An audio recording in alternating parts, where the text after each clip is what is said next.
जय श्री कृष्णा। राधे राधे सभी को। एक समय की बात है, झांसी और शिवपुरी के मध्य करैरा नामक एक गांव है। उस गांव में महुअर नाम की नदी गुजरती है। उस महुअर नदी के किनारे श्री बांके बिहारी जी का एक प्राचीन मंदिर है, जो आज भी वहां स्थित है। उस मंदिर के ठीक बगल में एक जीर्ण शीर्ण मकान स्थित है। एक महात्मा जी उस बिहारी जी के मंदिर में पधारे। उन्होंने वहां के पुजारी से उस जीर्ण मकान के बारे में पूछा कि इस मकान की क्या कहानी है।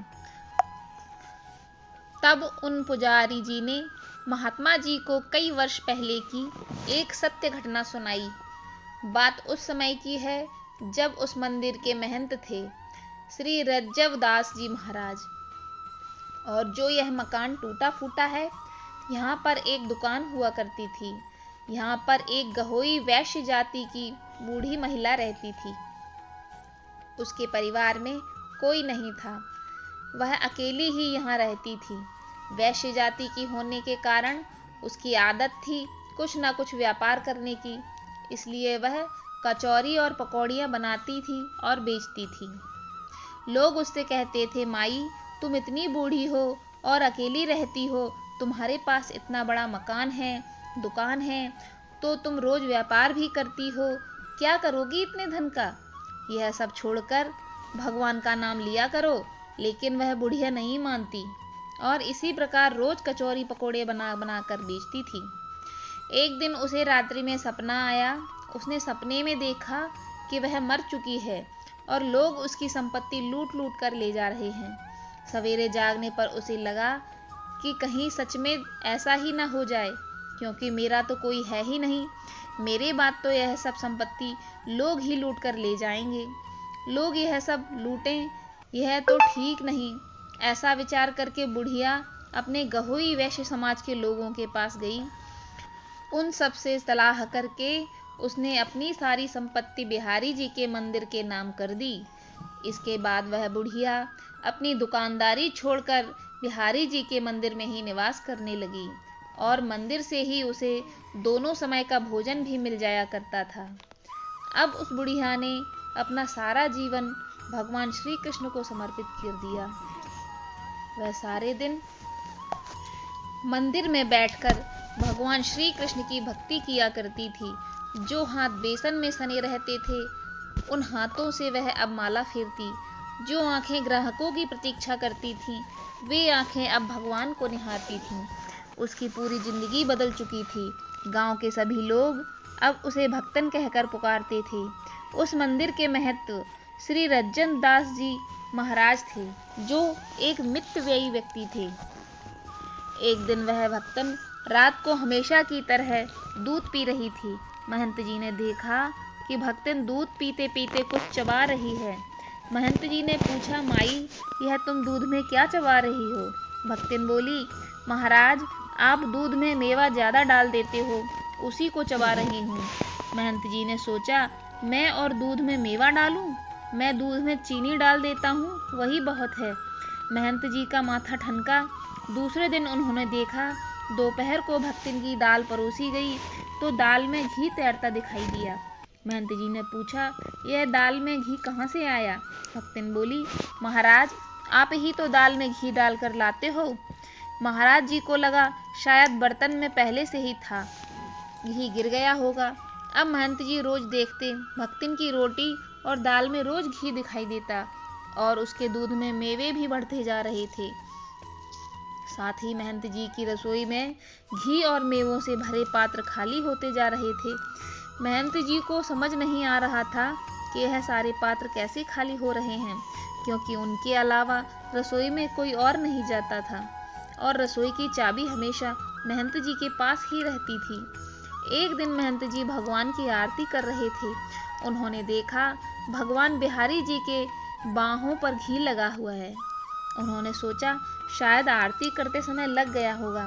महंत जी ने उस वस्त्र को धोकर बिहारी जी को दूसरी पोशाक पहना दी।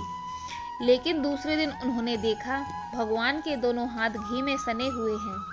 अब महंत जी को विश्वास हो गया कि यह बिहारी जी भक्तन को दूध में मेवे और दाल रोटी में घी डालकर देते हैं। महंत जी ने बिहारी जी से कहा, ग्वाल सिंहासन पै पुजके, भयो ठाकुर हुपे, ठगोरी न छूटी, काहू को काज बने बिगड़े, ब्रजराज तेरी यह चोरी न छूटी। प्रभु आपकी यह चोरी की आदत नहीं छूटी। प्रभु मैंने वो सब खाद्य सामग्री संतों की सेवा के लिए बचा रखी है, परंतु आप तो उस भक्तन पर लुटा रहे हैं। यह ठीक नहीं है। कभी कोई संतों की जमात आ गई तो मैं उनकी सेवा कैसे करूंगा। भगवान चुपचाप सुनते रहे, कुछ नहीं बोले, लेकिन भक्तन के लिए उसी तरह घी और मेवे लुटाते रहे। महंत जी ने जो भी खाद्य सामग्री संतों की सेवा के लिए जमा करके रखी थी, वह सब धीरे धीरे खाली होने लगी। जब भगवान ने महंत जी की बात नहीं सुनी तो महंत जी को भगवान पर क्रोध आ गया, साथ ही उन्हें भक्तन पर भी क्रोध आ रहा था। महंत जी ने सोचा, इस भक्तन को मंदिर से निकाल देना चाहिए। महंत जी ने विचार किया, इसको निकालें कैसे, कोई लांछन हो तो, आरोप हो तो इसे निकालें। इस प्रकार महंत जी भक्तन को मंदिर से निकालने का उपाय सोचने लगे। महंत जी ने विचार किया और एक दिन वह मंदिर के दरवाजे पर बैठ गए और उस रास्ते से जितनी महिलाएं और पुरुष निकलते, उनसे कहने लगे, भक्तन ने तो एक आदमी रख लिया है। ऐसी बातें बहुत ही जल्दी फैलती हैं। गांव में यह बात फैल गई कि भक्तन ने एक आदमी रख लिया है। ऐसी बातें सुनकर गांव के लोग तरह तरह की बातें बनाने लगे। पूरे गांव में चर्चा हो गई। जब भक्तन को इस बारे में पता चला तो उसे बहुत बुरा लगा। गांव के लोग उसे तरह तरह की बातें सुनाने लगे। अपने ऊपर यह झूठा कलंक लगने से भक्तन बहुत दुखी थी।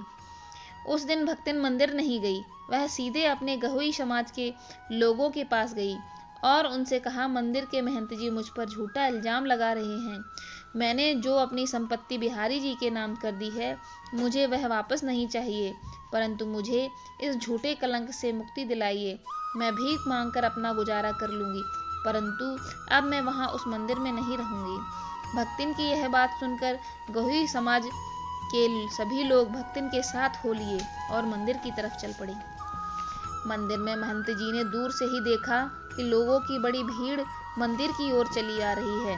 महंत जी ने सोचा, आज तो कोई उत्सव भी नहीं है, फिर यह सभी लोग इधर क्यों आ रहे हैं। जब उन्होंने ध्यान से देखा, इस भीड़ में वह भक्तन भी आ रही है, तो महंत जी समझ गए कि यह वही भक्तन इन सबको अपने साथ लेकर आ रही है, इसलिए वह उत्तर देने के लिए तैयार हो गए।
और आपके हाथ से पायो प्रसाद, कहाँ अब किसी और के हाथ से पाऊं।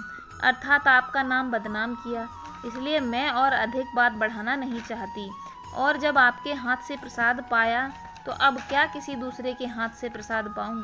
ऐसा कहकर जैसे ही भक्तिन ने अपना सिर मंदिर की देहरी पर रखा, अचानक एक बहुत तेज प्रकाश हुआ और गड़गड़ाहट के साथ मंदिर के सभी दरवाजे खुल गए और मंदिर की सभी घंटियां अपने आप बज उठीं। महंत जी और सभी लोग जागकर अपने अपने कमरे से बाहर आए। सभी ने देखा कि भक्तिन के शरीर से एक प्रकाश पुंज निकलता और बिहारी जी के श्री विग्रह में जाकर समा गया। भक्तिन के प्राण श्री बिहारी जी में विलीन हो चुके थे।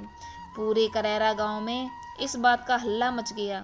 अगले दिन करैरा गांव में महुअर नदी के किनारे भक्तिन का अंतिम संस्कार किया गया और वहीं पर उसकी समाधि भी बनाई गई। महंत रज्जब दास जी जब तक उस मंदिर में रहे, उनका नियम था भगवान की आरती करने के बाद वह छत पर चले जाते और छत से उस समाधि की आरती उतारते। आज भी वह करैरा गांव है जहां आज भी बिहारी जी का प्राचीन मंदिर है।